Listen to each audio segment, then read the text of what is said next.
السلام عليكم ورحمة الله وبركاته. اللهم صل وسلم وبارك على سيدنا محمد وعلى آله وصحبه أجمعين.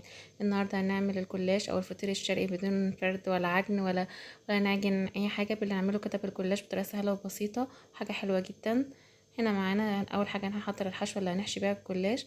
هنا جبنة رومي على جبنة موتزاريلا على سوسيس على جبنة فيتا، أي حاجة عايز تحشي بيها، أو لحمة مفرومة أو فراخ زي الشاورما، أي حشو انت حباه ممكن تحشي بيه الفطير أو الجلاش بتاعنا. انا حطيت معلقتين جبنه فيتا. هنقلب كل الجبن دي مع بعض كده، قلبناها مع بعض وحضرناها. نكون مقطعين فلفل. هنا الخلطه اللي احنا هنشرب بيها الجلاش، هنقول نص كوبايه لبن ومعلقتين زبادي ومعلقتين سمنه.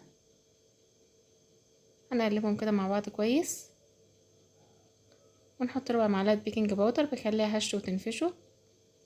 هنقلب بقى. دي الخلطه اللي احنا هنشرب بيها الجلاش. نحطها بقى على جنب. هنجيب صينيه وندهنها سمنه. نجيب لفه الجلاش، نحط بقى في كل ناحية من الجلاش ورقة ورقتين، عشان في الاخر نقفلها عليها من بعض على بعض. متنسوش اللايك والاشتراك في القناة وتفعيل الجرس عشان يوصلكوا كل جديد. ياريت تتابعوا صفحتنا على الفيس باسم البيت اوفر، برضو بننزل برضو عليها وصفات جديدة. هنقلب بقى، هنحط بقى كل الجلاش كده من كل ما بين طبقة طبعا، نحط التشريبة اللي احنا عملناها، الخلطة اللي احنا عملناها. هنا في النص بقى نحط الحشو. حطيت بقى الجبن وزودت سوسيس، وهنحط فلفل وطماطم، ده براحتك بقى. عايزه تحطي زيتون حطي، عايزه تحطيها بس جبن بس حطي، عايزه تحطي لحمه بس حطي، ده براحتك انتي.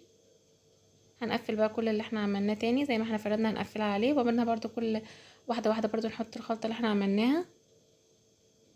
نكون مولعين الفرن على اخر حاجه بقى، اخر طبقه بنسيب ورقتين نغطي بيها الوش عشان تطلع مظبوطه معانا وتدينا شكل الفطير. نكون مولعين الفرن على درجه حراره 200 على الرف اللي في النص. هنقطعها بقى، هندهنها كده، ندهن وشها بالسمنه وبعدين نقطعها.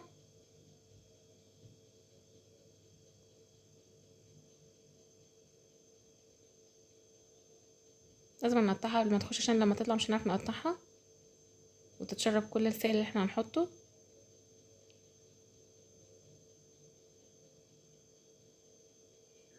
هنحط بقى فوق الوش برضو بطماطم وفلفل وسوسيس، كأننا بنعمل فطيرة شرقي بالظبط، زي اللي بالعجين بالظبط. ده اختياري بقى براحتك. رشة جبنة رومي او موتزاريلا، ونحط عليها التشريبة اللي احنا عملناها. شايفين هنا بعد ما دخلت في الفرن وطلعت، شايفين عاملة ازاي؟ طعمها حلو جدا. متنسوش اللايك والاشتراك في القناة.